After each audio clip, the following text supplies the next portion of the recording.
Virtually everyone in the world of real estate uses some exemption from public registration for their offerings. So when I say public registration here, that means going public. That's the act of IPOing. Now, the reason for this, and the reason it's important to have an exemption, is that IPOing is obviously extremely expensive. The administrative burdens that come along with the type of reporting and the compliance that's required if you're a publicly traded company makes real estate deals, basically of any kind, economically unviable. Now, it is true that there are publicly traded real estate companies, but that's very different than the actual deals themselves being public offerings. So, real estate entrepreneurs use exemptions from registration. Most popular are the 506B and 506C exemptions. Now, the 506B exemption is by far the most popular exemption, especially in the private real estate sector. The reason for this is that it's been around the longest, and there's a lot of advantages to it. One of which is that you can have an unlimited amount of accredited investors, and you can actually have up to 35 non-accredited sophisticated investors. Now, when I say an accredited investor, I'm talking about someone who makes $200,000 a year or more and intends to make that much money going forward. Or if they're a married couple, someone who cumulatively as a couple, they make $300,000 a year or more and intends to continue to make that much money or more going forward. So prior to the Jobs Act, which allowed the 506C, which we'll talk about in a moment, this was basically the only option for most real estate firms. Now, the challenge with 506B is that it does not allow for public solicitation. You cannot actually go market the specifics of a deal that you're raising money for, and this creates kind of an interesting dynamic in the marketplace. So, in this episode, I want to talk about what you can and can't say when marketing for a company that uses 506Bs. Now, before I jump into any of this, obviously, this is a very important, nuanced area where there can be a lot of gray area. So don't take this at all as legal advice. It's certainly not. It's impossible for me to give you legal advice. I don't know anything about your situation, and I'm not an attorney, so you can just delete this and act like you never heard it. Just trying to give guidance based on what the market typically does. Of course, talk to your securities attorney about this stuff before doing anything. Why? A lot of reasons. Obviously, it's really important. The consequences can be really challenging. You can blow up the whole deal. And if you talk to 10 attorneys, you'll probably get 11 opinions. So I'm not throwing my name in the hat in terms of people's opinion that you should listen to on this particular topic. I think I've said enough. Here's what's up. The most important thing that you want to avoid when doing a 506B is talking about the specifics of the deal that you're actually raising money for. And I would actually go so far as to say I would really stay away from talking about any specifics of any deal that you've worked on. Now, you can talk about deals in general, but I would certainly not confuse someone who's listening to say that they can actually invest in a deal that's currently available based on an interview that you've done or a public speaking engagement that you've done. So one of the things you want to avoid is what's called conditioning the market. So if you have any phrase that you're thinking about saying that sounds like we have an opportunity which is open for funding, don't say that.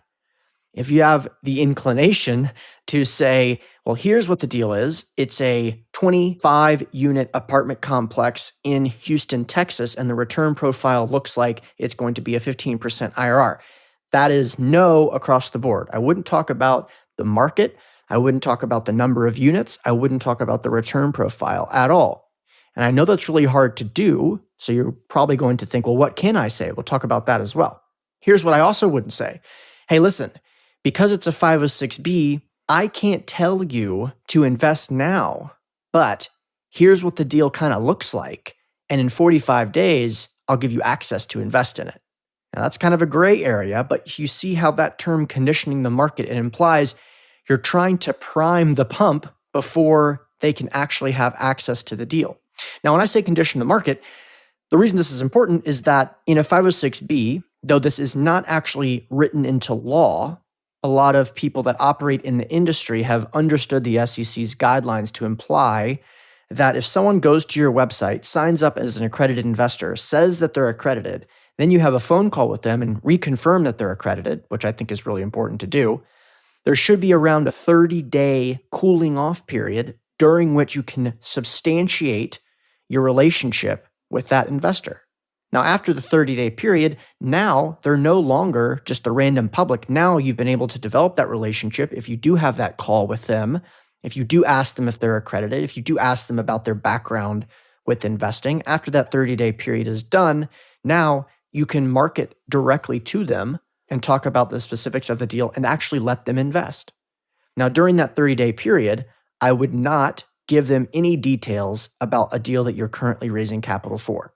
Now, some attorneys will tell you that you can't actually let them invest at all in a deal that has been open during that 30-day period while they're supposed to be waiting. From the attorneys I've talked to, in my personal opinion, I don't really agree with that. I think if I have a fund that is a 12-month period in which I can raise capital for, that doesn't mean that anyone comes to my business during that 12-month period can't invest in that fund. I just don't think that's right. Now, I do understand where they're coming from with that. They're trying to make it so there's as little gray area as possible, but I just don't say anything to suggest that. Just my opinion, of course. So now the question becomes, okay, you can't say something about the specifics of the deal. What can I say if I'm trying to market for my company and we only use 506Bs? Well, you can go to a public speaking engagement. You can go to a seminar. You can go to a podcast and say, we help accredited investors invest in commercial real estate. Here's the name of my company. You can say, I'm Hunter Thompson. Here's what I know about real estate. Here are the asset classes that I really like. And that's the type of investments that we make available to our group of investors. I can also send an email saying, here's 5 reasons to invest in syndications. I can send an email saying, here's what depreciation is and why it can help you save money on taxes. These are general knowledge points that I'm communicating to the investor base to actually prime the pump in a way that's not specific to the actual deal. I'm not conditioning the market. Some people out there may be teaching that in order to see how much interest you have with your investor base in investing in deals, that you can bring them a template deal and say, if I were to bring you this in 30 days when that cooling off period is done, how much would you be willing to invest? Oh, $500,000? Perfect. Okay, I'll take that as a soft commitment. And then when the deal is actually available, aka when the 30-day cooling off period is done, I can actually turn that into a real commitment. Again, that would be getting a little aggressive in terms of this conditioning the market kind of strategy.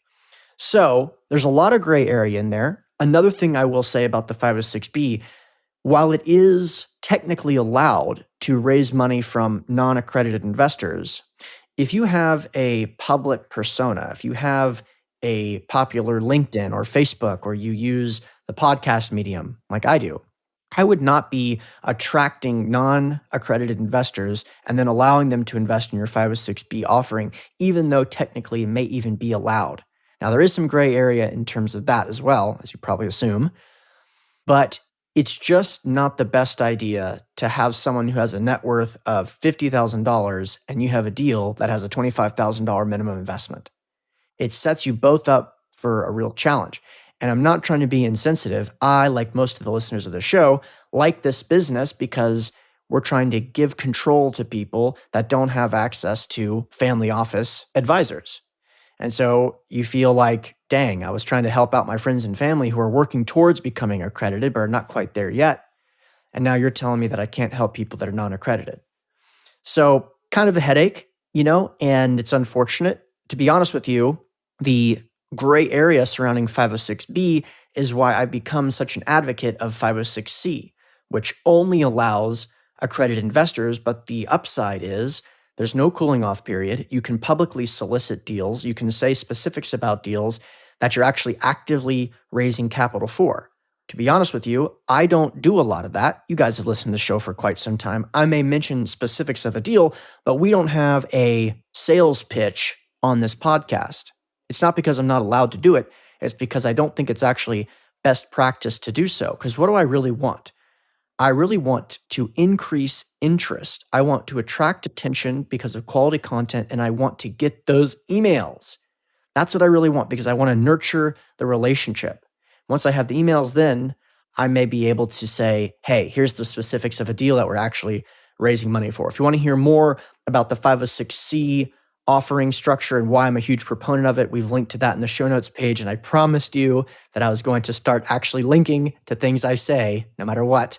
So you can actually find that in this exact show. So I hope this has helped clear that up. Be cautious about conditioning the market. Always talk to your securities attorney and be cautious about what you say publicly, especially if you're using a 506B.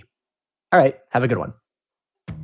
All right, listeners, you know the routine. This show is all about learning, making wise investments, and protecting and growing your capital. So if you're interested in these topics, make sure to hit the subscribe button. Of course, if you've already enjoyed a couple of great episodes, don't be shy, leave a review. It really helps the show's visibility.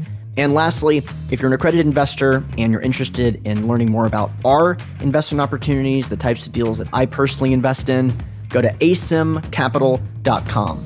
That's ASYMcapital.com. Thanks a lot.